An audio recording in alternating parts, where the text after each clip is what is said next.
Kembali lagi di podcast Nikmat Teman, menikmati materi tentang perkembangan zaman. Di part 3 kali ini akan dipandu oleh saya, Kak Ziza. Dalam episode kali ini kita akan mengobrol nih tentang pendidikan anak usia dini atau PAUD, khususnya yang ada di Yayasan Sanggar Cilik Wonosobo. Nah, sebelumnya sekilas informasi, di Yayasan Sanggar Cilik Wonosobo ada sekolah pendidikan anak usia dini dan juga sekolah dasar. Sekolah pendidikan anak usia dini ini terdapat TPA atau daycare, kemudian ada kelompok bermain atau KB, kemudian ada TK. Dan juga ada sekolah dasar di sini yaitu Sekolah Dasar Nasional Kakuka. Sesuai dengan tema podcast kali ini yaitu pendidikan anak usia dini, di sini kita sudah mendatangkan 2 narasumber yang dimana sudah langsung terjun menangani anak-anak usia dini.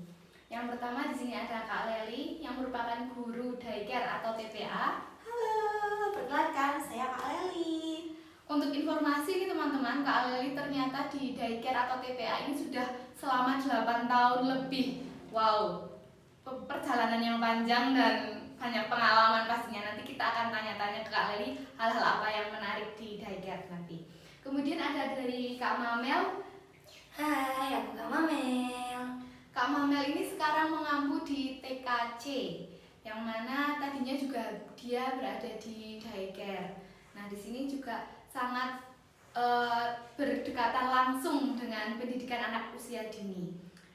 Langsung saja kita mulai ya. Kak Leli kan ini udah 9 tahun di hampir Kak, hampir 9. Oh ya, kurang lebih 9 tahun ya Kak. Hal apa yang paling menarik untuk Kak Leli sehingga Kak Leli bisa bertahan selama ini? Ya, yang pastinya kita seneng ya Kak untuk bisa mendampingi anak itu karena kita itu ketemunya itu langsung sama anak-anak kecil. Jadi kita bisa mengajak bermain setiap harinya itu kita adanya bercanda terus ngajak bermain yang dari hal-hal yang sederhana apapun yang kita lakukan itu bisa membuat kita happy Kak. Jadi tiap hari itu kita selalu happy bersama dengan anak-anak itu. Oh iya. Berarti hal kecil bersama anak-anak itu justru yang akan membuat kita semakin bahagia. Iya. Kalau untuk Kak Mamel gimana Kak Mamel? Kalau untuk aku mungkin ini juga pengalaman pertama ya karena umur aku kan belum ya maksudnya aku masih belia gitu ya dan menghadapi anak-anak ini menurut aku benar-benar sebuah hal baru di mana aku bisa melihat sisi pandang lain dari dunia anak-anak gitu. Jadi menurut aku hidup ya gini-gini aja. Tapi ketika aku bertemu anak-anak itu menurut aku bisa menemukan hal-hal yang sangat menarik gitu. Bagaimana dari ide mereka untuk bermain, bagaimana cara mereka untuk berbicara, bagaimana mereka malu-malu untuk berkomunikasi dengan orang lain. Hal seperti itu menurut aku lucu sih. Jadi itu yang jadi motivasi aku untuk ketemu mereka setiap hari gitu. Oke, Kak Leli, untuk Kak Leli ini kan di daycare. Nah, di daycare ini usianya mulai berapa Kak? Kan tadi disebutkan mulai dari anak-anak yang masih sangat kecil. Nah, ini kecilnya seberapa muda? Oh iya, di kami di SD Club kita menerima usia dari 1,5 tahun Kak. Jadi memang masih kecil ya Kak. Kalau orang biasa itu kadang kenapa sih kok mau masukin anak di usia kecil padahal kan mereka masih kasihan, masih butuh orang tua di dekatnya seperti itu ya. Nah, di sini kita diibaratkan sebagai orang tua mereka. Jadi dari usia 1,5 tahun sampai usia TK. Jadi kita bisa mendampingi anak untuk bermain di sekolah. Dari kegiatannya juga kita bisa memberikan banyak permainan yang bisa membuat anak nyaman, yang lebih nyaman di sekolah. Dia senang, dia juga bisa bertemu dengan teman-teman yang dari usia mungkin ada yang lebih tua dari 2 tahun, 3 tahun. Jadi dia gimana ya Kak, bisa tumbuh dan berproses dengan melalui kita sebagai pamong belajarnya dan juga bisa belajar dengan teman sebayanya seperti itu. Berarti itu jadi menambahkan keterampilan sosial juga Kak? Iya. Kadang namanya anak masih 1,5 tahun kan tahapannya beda-beda ya Kak. Ada yang sudah bisa berkomunikasi, ada juga yang masih cenderung pendiam, ada juga yang usianya sudah 2 tahun 3 tahun belum bisa berkomunikasi. Nah, ini tugas kita sebagai pamong belajar untuk mendampingi anak-anak itu untuk berproses lebih baik lagi, seperti itu. Kalau untuk Kak Mamel sendiri dari TK-nya itu mulai usia berapa? Untuk TK di SC Club itu bisa masuk dari usia 4,5 tahun. Jadi dari usia 4,5 tahun sampai 6 tahun itu bisa masuk ke TK SC Club untuk TKC atau TK kecil dan TKD atau TK besar. Gitu. Kalau yang TK kecil berarti dari 4,5 Iya. tahun sampai usia 5. 5, iya. Iya. Kalau nanti yang di TKD-nya usianya 6 tahun. Iya. Oke. Kalau dari Kak Mamel ini apa sih istimewanya yang di kelas gitu? Jadi bikin suasana nyaman gitu. Hal apa yang biasanya membuat istimewa? Oke, jadi untuk di TK kami kakak itu ada yang membedakan dari TK-TK lainnya. Jadi di kelas kami ada interest lain yang mungkin tidak ditemukan di TK-TK lain. Dimana di TKC di sekolah kami itu ada pembelajaran Nihongo kak atau bahasa Jepang. Jadi anak-anak juga dilatih untuk belajar berkomunikasi bahasa asing. Iya, jadi kita ada Nihongo atau bahasa Jepang. Kemudian kita juga ada English time. Kita tidak menyebut dengan pembelajaran bahasa Inggris atau apa, karena dimana kita di sini tidak hanya belajar untuk mengenal kosakata. Jadi kita mengenal cuaca, kita mengenal kegiatan sehari-hari dalam bahasa Inggris. Jadi dikenal dengan English time. Kemudian kita juga ada olahraga. Olahraganya kita di sini fokus di permainan. Jadi tidak belajar bagaimana bermain basket, bagaimana bermain tenis, tapi lebih ke bagaimana melatih motorik kasar anak dengan menangkap bola, kemudian lari, halang rintang, melompati suatu rintangan seperti itu. Kemudian kita ada menggambar, kemudian kita ada art and craft atau seperti kreativitas gitu kak, kita bikin-bikin gitu. Itu disebutnya dengan art and craft. Kemudian kita di sini juga ada civic atau bahasa gitu ya, ada kesalehan. Jadi ada civic atau kesalehan, itu kita belajar terkait keagamaan gitu. Dan juga untuk di kelas kami tidak difokuskan untuk belajar membaca dan menulis kakak, karena memang di usia TK kecil itu anak-anak belum difokuskan untuk harus bisa membaca, harus bisa menulis, kemudian untuk bisa memegang pensil dengan baik dan sebagainya. Kita yang penting kita mengenalkan seperti angka, mengenalkan bagaimana cara menulis seperti itu. Gitu kak. Berarti belum mewajibkan agar anak bisa calistung gitu ya kak? Iya. Di sini masih berusaha untuk agar anak-anak menjadi bahagia saat di sekolah. Iya. Gitu ya, bermain sama teman dan lain Iya. sebagainya. Dari bermain juga di sini bisa didapatkan banyak hal ya kak. Yang pertama jadi bagaimana mereka berkolaborasi dengan teman sebayanya. Yang kedua bagaimana mereka bisa menghormati teman yang lain dengan sharing, berbagi mainan, kemudian bagaimana mereka bergantian bermain, mereka menghargai aku mau main nih tapi teman aku lagi main, oh berarti aku harus menunggu giliran, belajar antri, belajar sabar, dan juga belajar untuk menghargai satu sama lain. Gitu Kak Ziza. Menarik sekali ya Kak Mamel. Iya. Kalau untuk dari Kak sendiri saya yakin pasti ada yang lebih menarik lagi. Pokoknya nggak kalah menarik ini dari yang TK. Iya. Kalau di daycare itu kegiatannya apa aja Kak Leni? Nah, untuk di daycare karena kita mendidik di anak usia dini ya Kak, terlebih lagi yang masih usia golden age. Nah, di sini untuk kegiatannya itu memang yang masih sederhana Kak.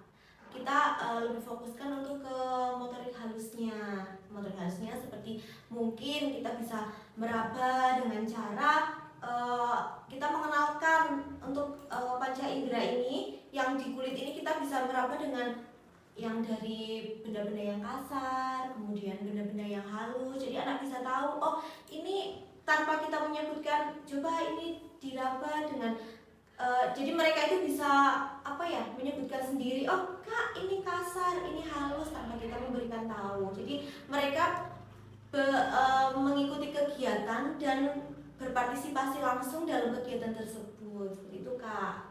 Nah untuk kegiatan lainnya kita lebih fokuskan untuk permainan kak.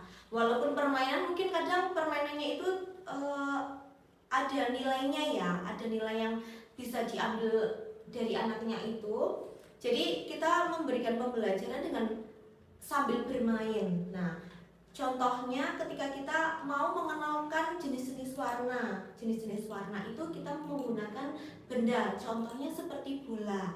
Nah, dari bola itu kita bisa tidak langsung ini warna apa ya teman-teman, ini warna apa. Tidak seperti itu. Jadi nanti kita bisa kolaborasi dengan kegiatan yang mungkin harusnya anak-anak lari terlebih dahulu, kemudian atau bisa juga anak-anak disuruh merayap dulu, atau dengan kegiatan mengikuti jalan, atau bisa dengan kegiatan logik dengan membedakan warna atau menyamakan warna dari benda tersebut. Tentu saja ini pasti warnanya pasti maknya karena usia dini ini juga pasti disesuaikan dengan Kita masih mengenalkan kita masih mengenalkan warna-warna dasar seperti merah, biru, kuning, dan hijau seperti itu. Iya. Oke teman-teman, nah tadi kita sudah tahu bagaimana kegiatan sehari-hari yang ada di TK maupun daycare ataupun KB. Nah sekarang pasti kita akan bertanya-tanya, bagaimana ya caranya anak-anak usia dini itu mengikuti kegiatan sehari-hari itu? Apakah ada trik khusus atau apa yang dilakukan kakak-kakak ini sih supaya mereka mau mengikuti dan menikmati kegiatan sehari-hari? Bagaimana Kak Leli? Apa ada trik khusus atau tips khusus untuk membangun rasa percaya diri mereka? Oke Kak, kalau kami dalam mengajak anak untuk mengikuti kegiatan ya Kak, yang pertama kita selalu memberikan motivasi untuk anak. Mungkin kan anak karena usianya masih kecil, masih dini, mereka itu sering moodnya itu berubah-ubah. Jadi mungkin di rumah udah happy, terus sampai di sekolah karena kita di daycare anak itu sekolah sendiri ya, tanpa didampingi orang tua. Jadi langsung kadang itu baru masuk gerbang anak tersebut sudah cemberut. Nah, itu bagaimana caranya kita untuk membangun motivasi anak untuk bisa di sekolah itu dia langsung happy seperti itu. Nah, kita memberikan motivasi dan juga mendekatkan diri kita.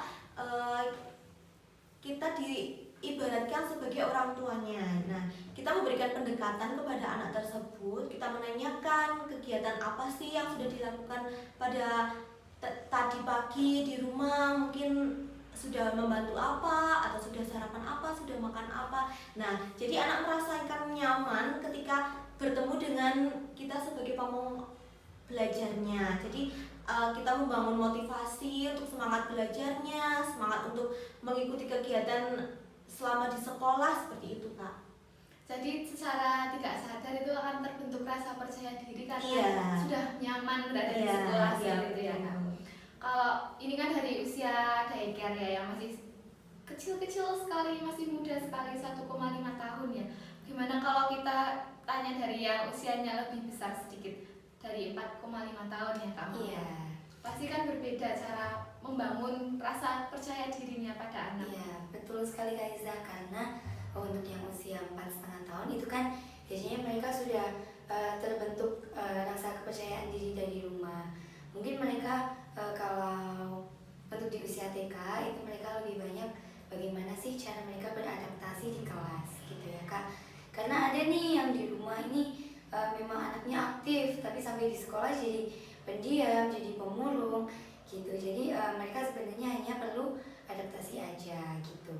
Untuk motivasi di kelas, kami biasanya menanyakan satu persatu nih. Jadi moodnya anak lagi seperti apa, bagaimana apa yang dia rasakan gitu. Biasanya kita tanya, mungkin dari rumah dia kok berangkat udah sedih, kita tanya kamu perasaannya lagi gimana, kamu kenapa, terus kamu habis melakukan apa kok sampai kamu sedih begini gitu.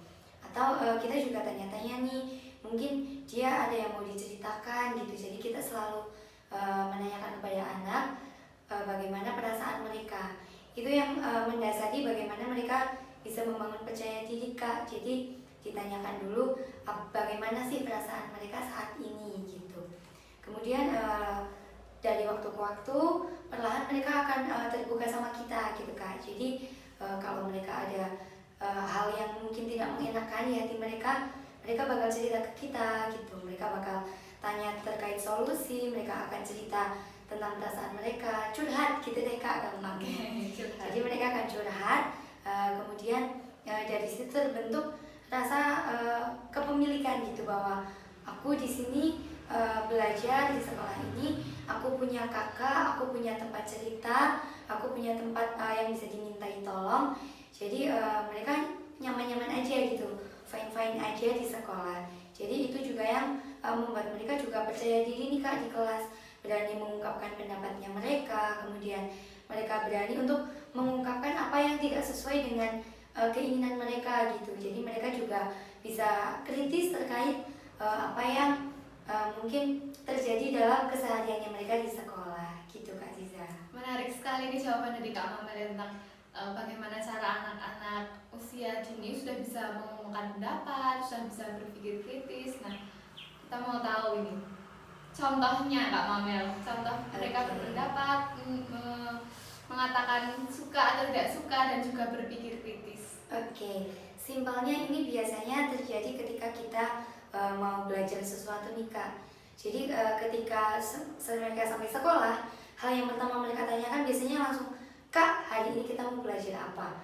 Karena untuk ada hari-hari tertentu yang mereka udah tahu, hari ini aku mau belajar English time bersama ada kakaknya, kemudian ada kita mau belajar Nihongo nih. Tapi mereka selalu bertanya, Kak, hari ini kita mau belajar bahasa Jepang apa?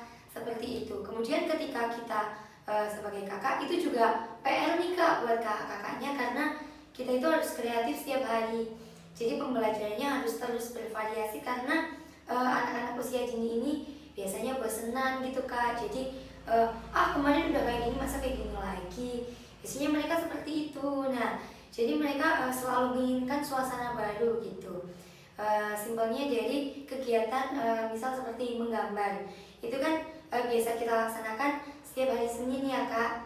Jadi ketika kita mau menggambar itu, anak-anak udah kayak menggambar lagi Kak, lagi males menggambar. Nah, itu adalah bentuk PR buat kita sebagai kakak, bagaimana kita mengajak mereka untuk mau menggambar gitu. Biasanya kita, tapi hari ini menggambarnya beda loh gitu. Jadi kalau misal mereka tidak suka menggunakan spidol, itu juga mereka mengungkapkan seperti, aku nggak suka pakai spidol Kak, warnanya hitam aja gitu. Jadi biasanya kita juga memberikan solusi, mau pakai spidol warna atau mau pakai krayon, mau pakai pensil gitu. Jadi mereka sudah bisa mengungkapkan, aku ada ide seperti ini.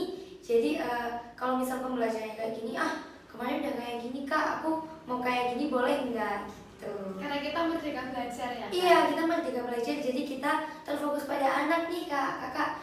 Jadi bagaimana anak mau belajar, bagaimana cara anak belajar. Kita tidak fokus anak harus duduk anteng bersila untuk mengerjakan sesuatu. Jadi kita bebaskan bagaimana cara anak belajar, dari cara kinestetik, atau anak itu belajar dari audiovisual. Seperti itu Kak. Oke Kak Mamel. Untuk selanjutnya untuk Kak Leli, kan tadi udah belajar banyak tentang TK ya Kak. Sekarang untuk yang daycare, di daycare itu kan jamnya itu mulai dari jam 7 pagi ya? Iya. Jam 7 pagi, nanti selesainya pukul berapa?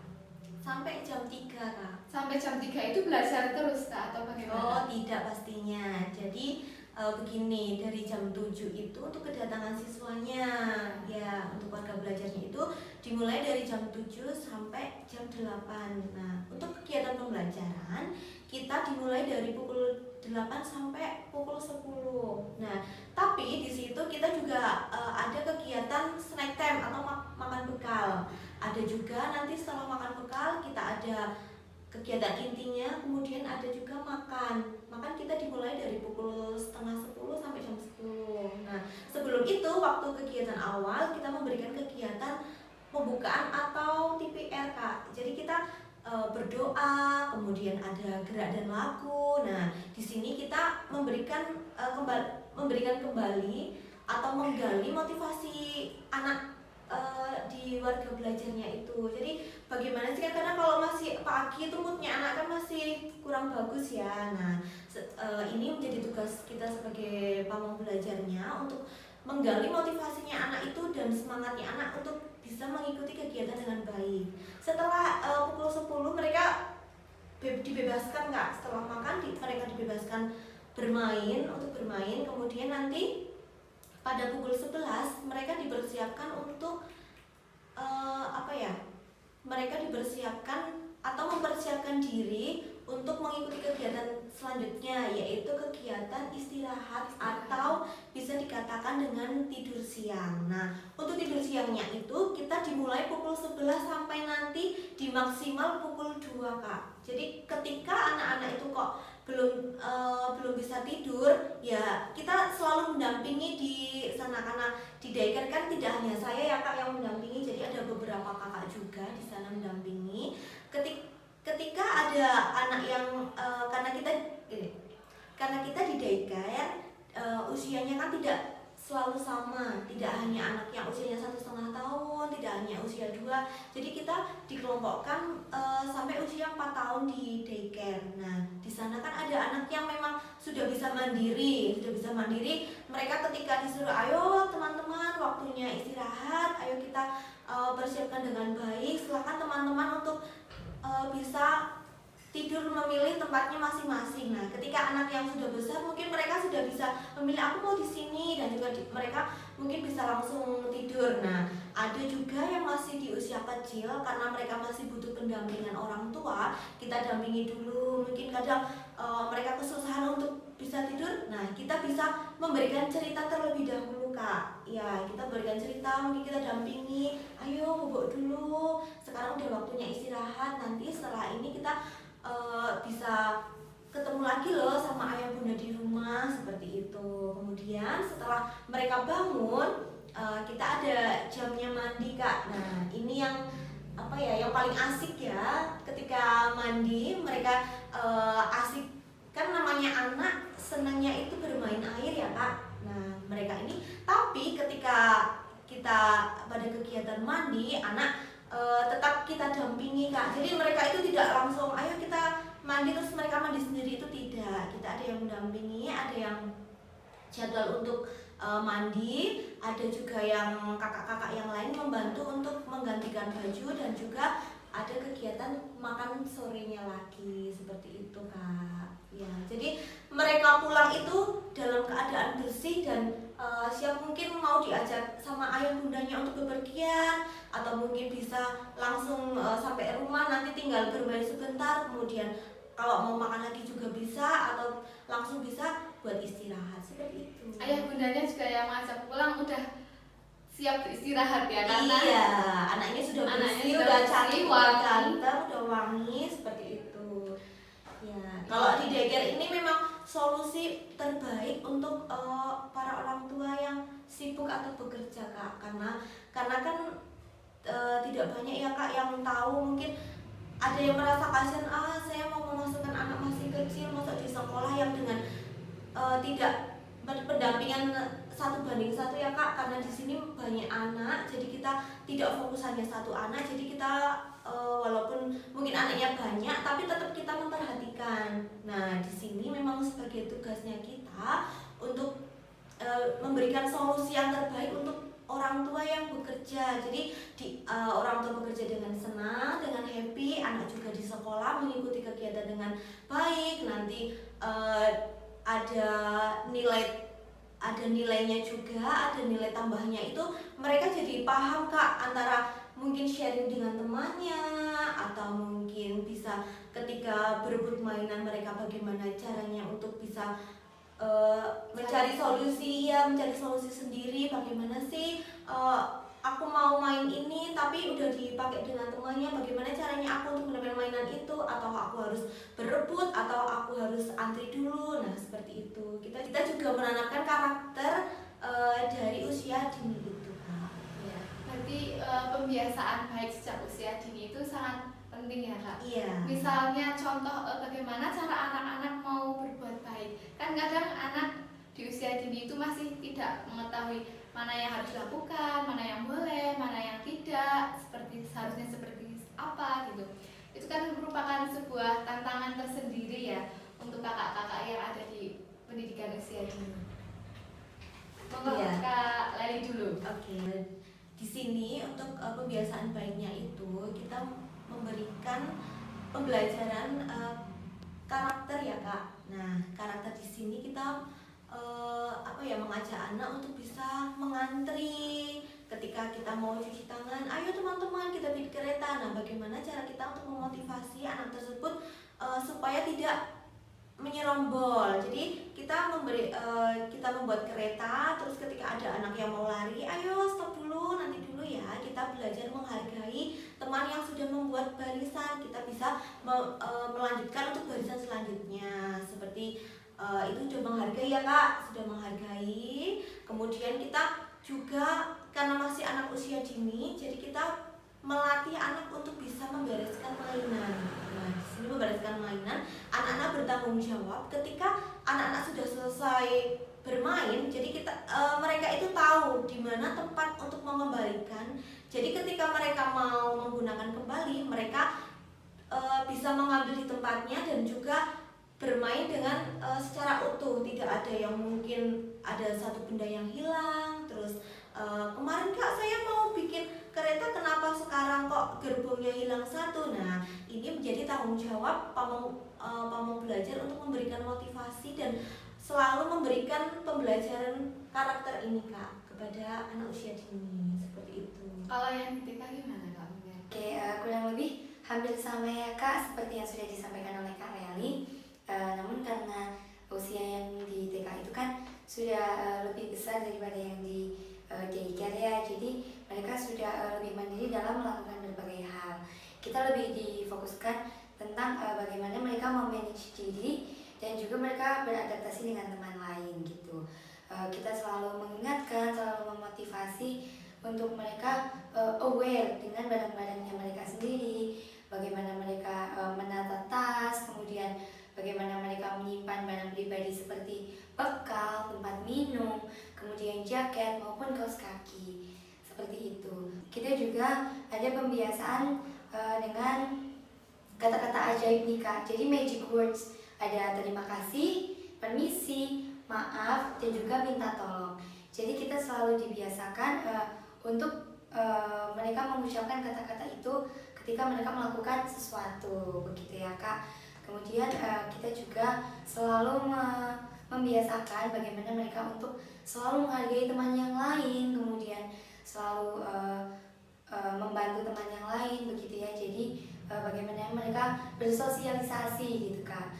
Kita selalu membiasakan bagaimana mereka bisa berperilaku baik di lingkungannya, seperti itu. Terima kasih ya Kak Leli dan Kak Mamel atas waktu berharganya. Oke teman-teman, masih ada satu pertanyaan lagi nih di saya. Pertanyaannya cukup menarik ini tentang seberapa penting sih antara kerjasama orang tua dan juga kakak-kakak di sekolah terhadap perkembangan atau pertumbuhan di pendidikan anak usia dini. Silakan, siapa yang mau jawab dulu? Coba dulu. Aku boleh. Oke. Oke, jadi saya dulu ya. Seberapa penting sih peran orang tua dan juga kakak-kakak dalam mendampingi perkembangan setiap siswanya gitu ya, setiap anak. Jadi kan kegiatan anak itu kan tidak hanya di rumah ya Kak. Jadi di sekolah, apalagi yang daycare, dari jam 7 pagi sampai jam 3 sore itu kan didampingi dengan kakaknya gitu ya. Jadi kita sebagai kakak tentu kita harus melaporkan gitu ya bagaimana perkembangan anak di sekolah. Mungkin dari yang awalnya masih malu-malu, jadi mereka sampai aktif, mereka sampai memiliki kepercayaan diri yang baik, itu kan harus selalu disampaikan. Nah, lalu kita sebagai pamong belajar di sini, kita juga harus selaras nih, kita harus menyampaikan apa tujuan kita kepada orang tua gitu. Jadi seperti apa kegiatan anak di sekolah, apa yang akan kita capai di sekolah, mungkin dari karakter, kemudian dari pembiasaan-pembiasaan, itu juga tidak hanya dilaksanakan di sekolah Kak gitu. Jadi kita harus menyampaikan ke orang tua agar anak juga dibiasakan di rumah pembiasaan baik atau pembiasaan karakter yang sebelumnya sudah kita sampaikan ya Kak. Seperti kalau di daycare mungkin seperti ada buang sampah di tempat sampah, kemudian merapikan mainan, itu juga harus dibiasakan di rumah Kakak. Jadi tentu mereka juga kan memiliki mainan nih di rumah, mereka juga mungkin di rumah jajan atau mereka makan gitu. Itu pembiasaan di sekolah seperti membereskan makan dan sebagainya, itu juga harus dilanjutkan di rumah. Kalau misal di rumah dibiasakan dengan ketika dia mainan yang membereskan orang tuanya, ketika dia makan dia tidak diberi motivasi seperti makan harus dibereskan, harus diletakkan di tempat cuci piring. Itu nanti di sekolah juga mereka akan kembali seperti itu Kak. Jadi apa kebiasaan di rumah itu bisa kembali lagi di sekolah kalau misal di rumah tidak dibiasakan.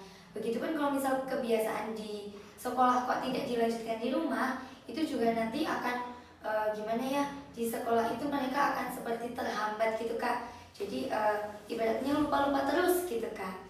Nah itulah kenapa kita sebagai kakak harus selalu menyampaikan ke orang tua nih bagaimana kebiasaan di sekolah, apa yang akan kita tuju di sekolah. Mungkin anak lebih mandiri, anak bisa memanage dirinya sendiri, itu harus disampaikan agar di rumah juga orang tua memotivasi terus gitu Kak, untuk anaknya melaksanakan pembiasaan-pembiasaan yang sudah dilaksanakan di sekolah gitu. Kalau dari Kak Leli, Ya, saya juga setuju dengan apa yang disampaikan dengan Kak Mamel, karena kita sebagai pemangku belajar, kita juga diibaratkan sebagai orang tuanya. Kita hanya beda tempat, karena kalau orang tua itu di rumah, kita pemangku belajar ini adanya di sekolah. Nah, apapun kegiatan yang sudah dilakukan, sebisa mungkin kita juga menyampaikan kepada orang tua. Bisa dengan, kalau untuk di daycare ya, terlebih lagi bisa dengan mungkin di media sosial kita bisa berkomunikasi, atau mungkin ketika penjemputan Kak, biasanya itu apapun yang anak-anak pengalaman apapun yang anak-anak alami, kita selalu menyampaikan kepada orang tuanya. Contohnya ketika bermain, anak-anak sudah bisa merapikan sendiri. Wah, mama ini hebat loh, tadi anak-anak sudah bisa merapikan sendiri. Apakah di rumah sudah bisa melakukannya sendiri? Nah, ketika mungkin orang tua menyampaikan, oh iya Kak, di rumah itu kadang dia langsung lari aja, yang mau mainan melakukan hal apapun tuh dia kadang mainannya itu lupa dirapikan. Nah, ini bisa dimotivasi lagi, mungkin bisa ada kerjasama dengan orang tua untuk bisa selaras dengan apa yang sudah dilakukan di sekolah. Seperti itu Kak. Ya. menarik sekali ya ini Kakak. Gak terasa ya kita sudah berbincang cukup banyak tentang pendidikan anak usia dini atau kebiasaan yang kita lakukan sehari-hari di sekolah di Yayasan Sanggar Cilik Wonosobo ya, terutama di SC Club. Ayah bunda juga bisa mengikuti kegiatan kami melalui Instagram yayasan_sanggar_cilik_wonosobo atau melalui YouTube YS Cilik, dan bisa juga melalui akun TikTok kami yaitu SD Kapuka SC Club Wonosobo. Terima kasih, sampai jumpa di lain hari. Dadah.